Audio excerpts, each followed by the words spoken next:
collaboration with the Cyprus Mail, this is the Cyprus News Digest with Rosie Charalambous.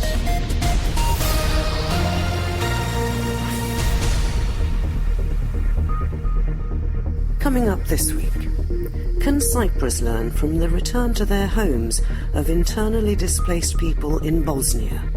We'll talk to an anthropologist who documented the war and its aftermath. And these people who were then Bosnian Muslims, they were forced out. Their properties were, their houses were either shelled or burned, and they became internally displaced. So they went to areas very close by. In some instances, they could actually see their homes from across the mountain. We'll hear how EU funding is helping small businesses. We also see that, let's say, the amount that we have financed so far and the number of SME supported it's bigger than in the same period of time in the past. Innovative solutions in bone therapeutics. Well, the technology is very innovative in the way that the cells that we inject will really recreate bone, reform bone. And that's totally innovative. It's totally different from what current treatments are currently doing in the market. And we talk to the winner of the Stars of Innovation category in the European Small and Mid-Cap Awards. There's only 5% that survive 5 years, but if you could find them earlier in the stage 1, first stage of cancer, 50% survive through surgery. And that's what we can achieve through a simple blood test measuring this pattern of proteins. At a conference in Nicosia last week, a fascinating film was shown. It was made by my next guest on the programme, Tuna Bringa. It was called Returning Home, Revival of a Bosnian Village.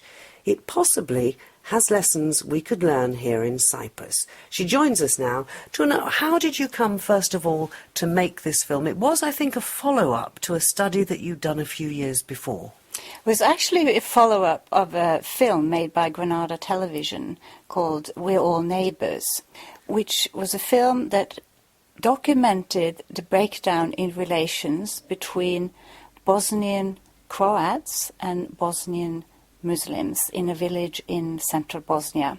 This was in 1993, during the war there. So how did you come to be interested in Bosnia? You're an anthropologist, so I guess that's got something to do with it, but why that particular area? Well, I was interested in many of the issues that I could study in Bosnia-Herzegovina. So I was interested in ethnicity, in Muslim-Christian relations, in practiced Islam and Muslim minorities outside of the Middle East. Which were not well documented back then. A lot of people didn't even realise that all these mixed groups existed, did they? No, because it was Yugoslavia, and Yugoslavia consisted of many different republics and nationalities, as they referred to them. And also, very few people knew there were indigenous European Muslims, which actually they are.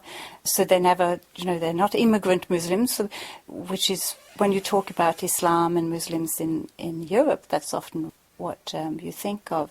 And there was very little written about these European Muslims. So you did write a book, you made that film, but then you returned to make the film that was shown here in Nicosia last week. Tell us about that.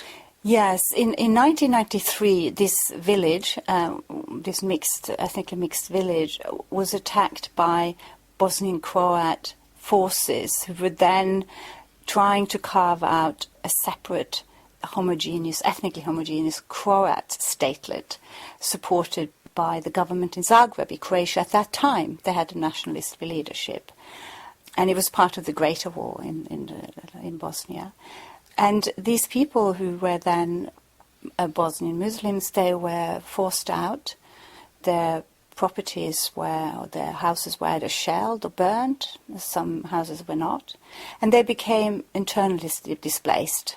So they went to areas very close by. In some instances, they could actually see their homes from across the mountain. And so they went they became internally displaced. And they went to areas that were controlled then by the Bosnian army, which was the army loyal to the government, the elected government in Sarajevo. So when you went back, were they neighbours again? Were the underlying problems and possibly distrust covered over?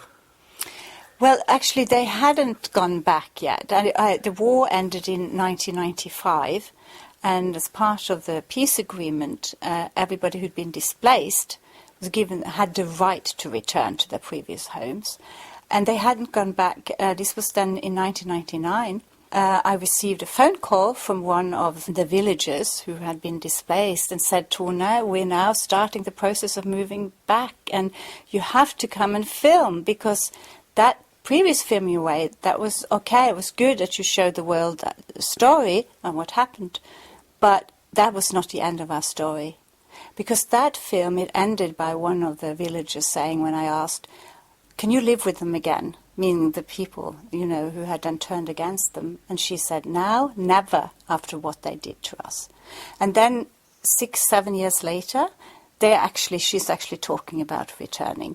And so he called me and he said, you have to come and make this film. The second film that shows us returning home. And so we filmed over a period of, my colleague Peter Louises and I filmed over a period of 3 years, that whole process where people were starting to think about going back, what they needed, what they were worried about, and seeking funding to repair their homes, rebuilding, and this starting slowly to try and approach the neighbours, former neighbours, and establishing, normalising relationships. How did that move back occur? Was it an international pressure or agreement? And you talk about funding. Was there international funding to help them rebuild their homes? Because this is all very relevant to the situation in Cyprus, when we recently came so very close to thinking there might be a solution. And if they do manage to work one out, there will be a lot of displaced people on both sides thinking about whether or not they dare go back to their ancestral homes. Yes, there were international agreements, and I have to say that this right to return, this was implemented all over Bosnia-Herzegovina, but it was particularly successful in this area where I worked, and there are a couple of reasons for that, I think. First of all, so they had the legal right to return, but at the time in 1999, which was then 4 years after the peace agreement and the war ended, there was still intransigent, nationalist leaders, political leaders who were in control of that municipality, who resented, or not only resented, but resisted these returns. They didn't want the Bosniaks to come back.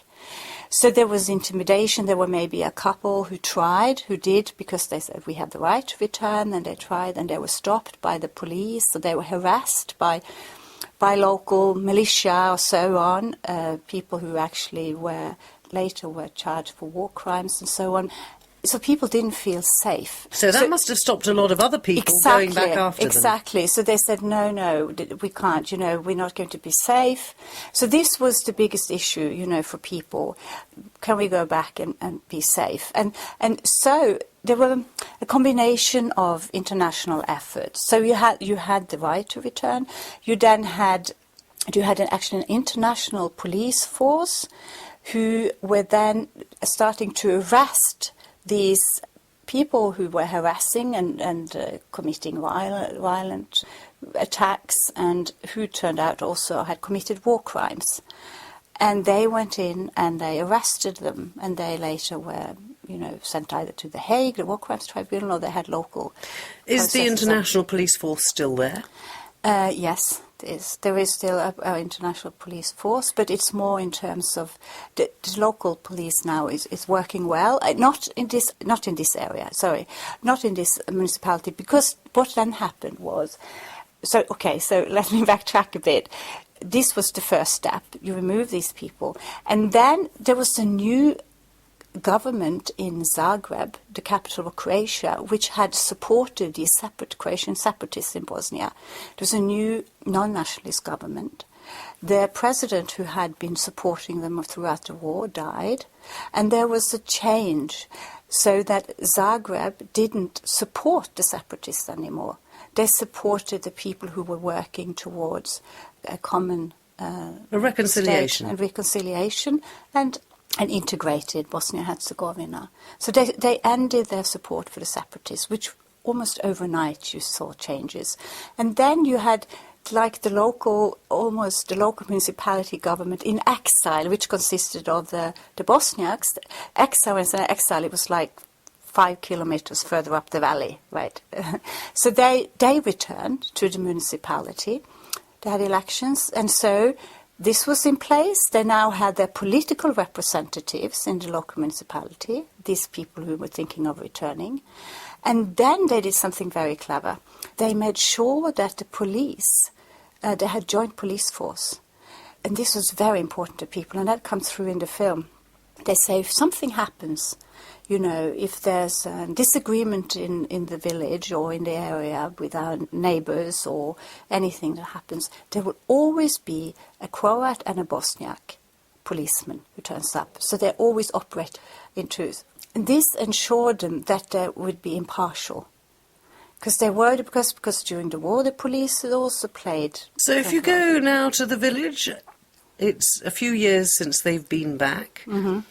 Could you say things were back to normal, or is there still an underlying mistrust? Or has time healed and made them see that actually their future is much better if things are peaceful and progressive? Oh, absolutely. I mean, you can't compare. They've got their houses back. They've been rebuilt with the help from aid agency and their own help. And they're also in that process of moving back. They encountered Croat who have been displaced, who lived in their houses. And that was very interesting to see, because they became good friends, because they realized that they had shared the same experience. So they became very friendly, had drank coffee together, and in that whole process of moving back, they saw, oh, okay, so there are some people who have the same experience. But what happened to the Croats who were displaced from the houses of the people moving back? Because that's another problem here. This was the other thing that happened in this area. There was a mutual agreement, which only happened in this area, between two neighbouring municipalities. So these Croats who lived in the houses of Bosniaks who'd been displaced, they had been displaced from the neighbouring municipality. So then their houses were rebuilt. So you had a two-way return process between these two, and they were given then funding for this rebuilding. And also the municipalities were given extra funding if they supported return. It's all fascinating stuff, Tuna. How was it received at the conference last week? I think it was received well. I think it was it's good to think with in terms of similar return process and lessons to be learned. And I think what it showed was also the very practical, the issues that people have. And that when you have arenas where people can meet, face to face, and which would be a reality check for these ideas of the others, and the enemy, then people do get along. And these arenas that you then have where people can share common experiences.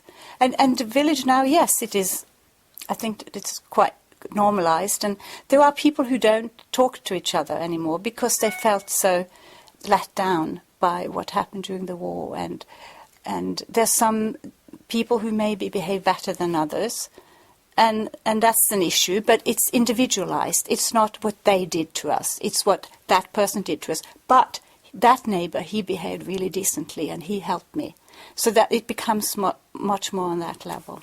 So it's much more individualised, and the chance of more general peace and prosperity coming to the region. Do look out for that film. We Are All Neighbours was the 1993 Granada film, and Returning Home, Revival of a Bosnian Village, the film that was shown here in Nicosia last week, directed by Tuna Bringa, with consultant Peter Loizos. This is the Cyprus News Digest with Rosie Charalambous. Cyprian Christea, who joins us next, is head of the COSME Financial Unit in Directorate General for the Internal Market, Industry and Entrepreneurship and SMEs at the European Commission. He explains how the COSME programme is helping small businesses and how it's expanding. So basically, compared to the previous program, we've seen a better take-up, like in regarding the geographical spread. So we've seen in the same amount of time intermediaries from more country applying than before. We also see that, let's say, the amount that we have financed so far and the number of SMEs supported it's bigger than in the same period of time in the past. We're happy with that. There is actually an exponential increase because more and more intermediaries are signing. The implementation is done through the European Investment Fund that are signing agreements with the intermediaries, and then of course we also have a reporting system so we can see exactly how many SMEs from a specific jurisdiction have benefited from our guarantees. You say you're financing. You're not actually financing unless something goes wrong. No, we are actually we are not providing the liquidity for a loan. We are actually providing a risk sharing, let's say, to be more specific. So basically, part of the risk taken by a bank is co-shared with our COSME guarantee. And we should say that your intermediaries are all banks. Not all intermediaries are banks. We can have intermediaries like National Promotional Institute. It can be banks, it can be lease companies. But basically, it's people who are being a little reluctant to lend in the current economic climate. Yes, basically, let's say the target of our guarantees are the SMEs that are being perceived as being riskier than the average category for various reasons by the financial intermediaries, either because they are a startup, and there are some banks which they don't have dedicated product for startups or they're not comfortable financing that category of clients, or maybe SMEs which are coming with, more specific projects to a bank in areas where the bank may not have been financing before. They are kind of reluctant to go financing unless they have somebody to share the risk with them. And this is where our COSME guarantees are intervening. Interesting to see that you have no intermediaries in Cyprus, which is desperately trying to grow its economy. There are a lot of young people out of work. There are a lot of potential startups there. What's happened in Cyprus? As I mentioned, our guarantees are demand-driven. So basically there is an application process which is managed by EIF, and then where financial intermediaries, let's say, can apply. We cannot, of course, oblige any financial intermediary to work with us. To answer your question, we are monitoring the situation constantly, and what we want to do is to examine those situations where we see that after the first 2 years of launching the financial instruments, we still don't have any intermediaries, to see what is the cause. In some countries, it can be that there are already national or regional schemes that are working very well on the ground, but it may be that there are countries where we don't have any financial intermediaries, either because they have difficulties in applying. They need somebody to actually work with them and support them and teach them how to apply, how to go through the whole process, how to design specific, products for their clients that can be supported by us. So in those cases, we want to actually work together with the European Investment Fund and have technical discussions with the population of financial intermediaries in that country, not only showing the benefits of working with us, but actually staying together with them and trying to provide some support in how to apply and to explain better the whole process. And presumably you do also look very carefully at how healthy your potential intermediaries are. Now, we know Cyprus has had a banking crisis. Could that have played in any way into this and the fact that we don't yet have banks that have applied to you? For the Cyprus, I have to say that, as I mentioned, the implementation is done by the European Investment Fund. They are periodically reporting to us. For instance, if they get application that they want to submit to our attention, ones that they've done the due diligence. But in case of Cyprus, I cannot comment because I'm not in possession of more information, let's say, of a particular application that, were rejected because of the reasons. But so you might reject an application if you felt that it wasn't the right intermediary. There are specific criteria for financial intermediaries that they would have to fulfill when applying. And To be more specific, basically, you can get all this information on the EIF's website because we have the code there with really the technical criteria that need to be fulfilled by the intermediaries. That's on the on the EIF website. Of the European Investment Fund. Exactly. We have the call published there with exactly the criteria that need to be fulfilled by the possible applicants. Cyprian Christea, head of the COSME Financial Unit in DG for Internal Market, Industry, Entrepreneurship and SMEs at the European Commission. Keep up to date with events in Cyprus and around the world with the Cyprus News Digest.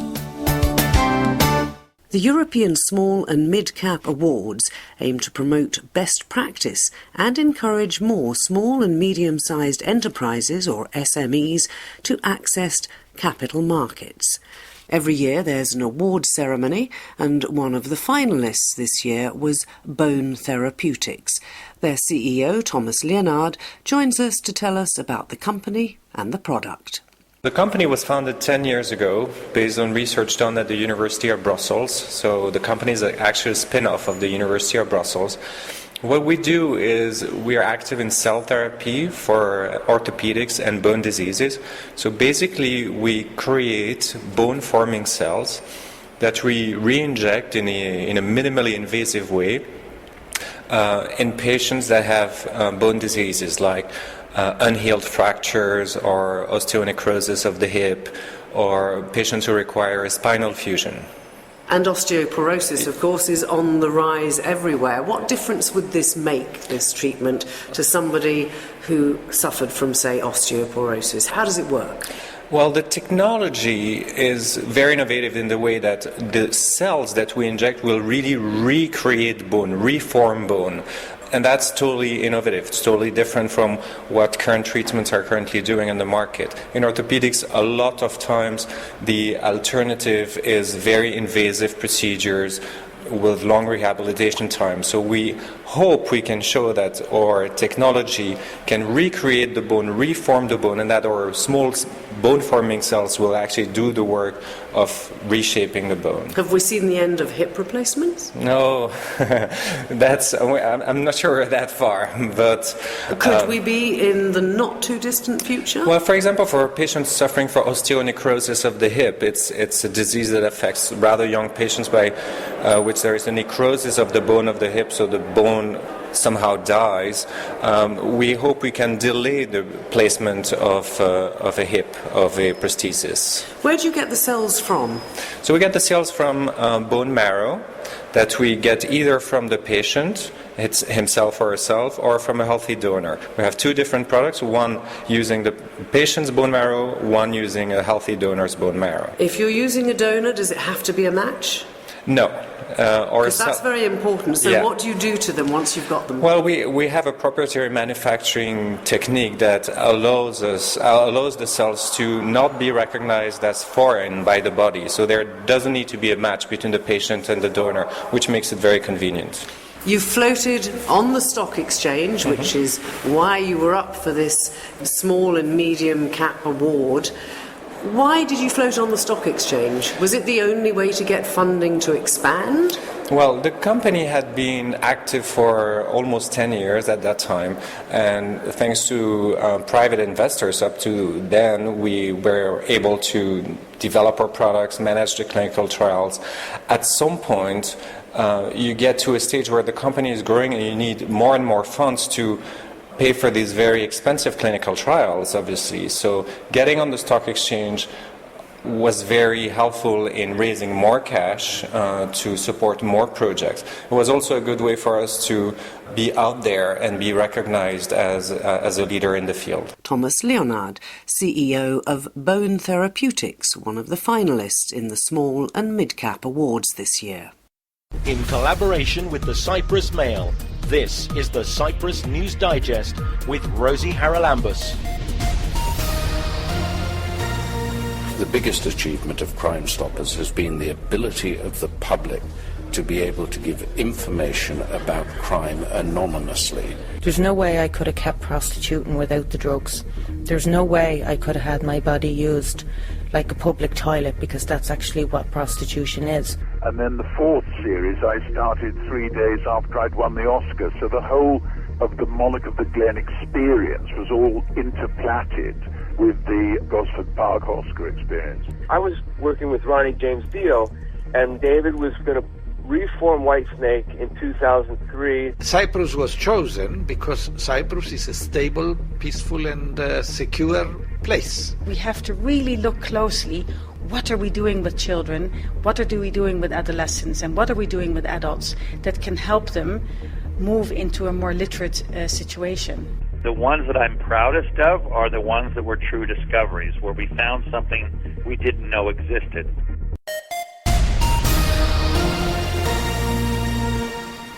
Mats Gran is CEO of Immunovia, whose groundbreaking blood test for detecting pancreatic cancer won them the Star of Innovation Prize at the Small and Mid-Cap Awards. We have a technology that enables us to measure what goes on in the immune system. And as you know, the immune system is the first thing to react when you get sick. So we do find patterns of proteins that form a specific signature, different for different diseases. And we have chosen to go for pancreatic cancer first, because the problem there is that people do get diagnosed too late.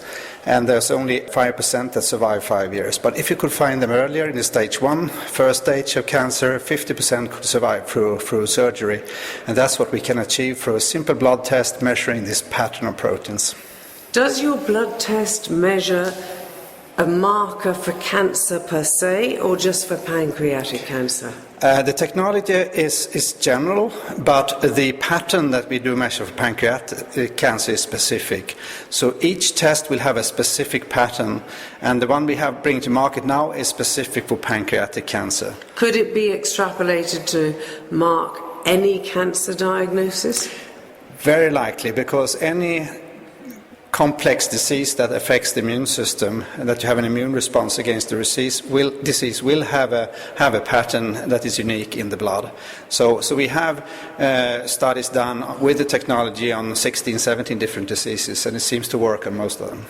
So what can we expect? That in a few years' time people will have a routine blood test and a risk factor or a likelihood of susceptibility or even the early stages of one of these diseases will show up? Yeah, what's different with our technology is that we measure proteins.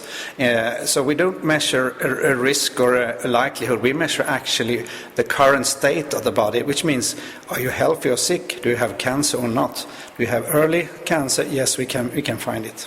And then when you have found it, if it's just pancreatic cancer, I presume there are certain things that get done. But if you extrapolate this to other forms of cancer, what would happen next? Well, there are other unmet needs in cancer. For example, in prostate cancer, you have the PSA test, which is one way to do early detection. But unfortunately, many people, very many, who have a high PSA do not have cancer. So you have a lot of unnecessary biopsies and difficult investigations. So you could imagine that we could find all the ones who have high PSA, which ones actually have cancer. And another question, is it aggressive or not? Because if it's not aggressive, you don't need to intervene. So that's just one example.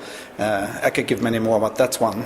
So where do you go from here? Well, as a small company, you have to focus, and we have focused on pancreatic cancer. We will bring the pancreatic test to market first to monitor or survey high-risk patients, people who have a higher risk than others to actually acquire pancreatic cancer. That's our first priority. That's our main focus. Then there is early discovery research going on other cancers, but the focus of the company and the funding we have got is focused on pancreatic cancer and bringing that to market within a few years only. A few years? Being on the market selling 2018. Mats Gran, CEO of Immunovia, Star of Innovation winners in the Small and Mid-Cap Awards.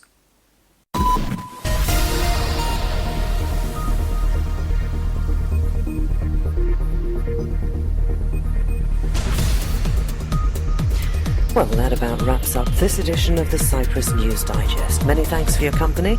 Hope you'll join me next week. Till we meet again, take care and God bless. Bye-bye now.